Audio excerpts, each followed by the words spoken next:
Alhamdulillah kita sambung nafkah. Infection.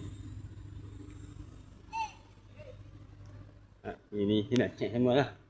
Mana check atap macam nak check tadi. Banyak juga yang crack.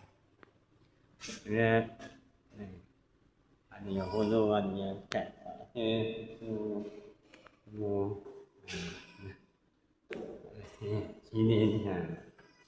Banyaklah yang merosakkan sini bilik semua. Atap tutup.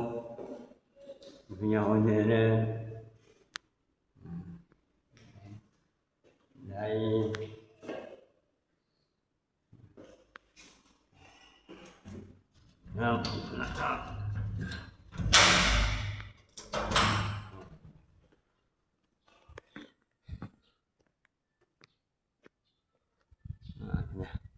Banyaklah cat toilet apa semua. Cantik betul datang. Alhamdulillah. Apa-apa menipik lah WhatsApp. InsyaAllah. Assalamualaikum.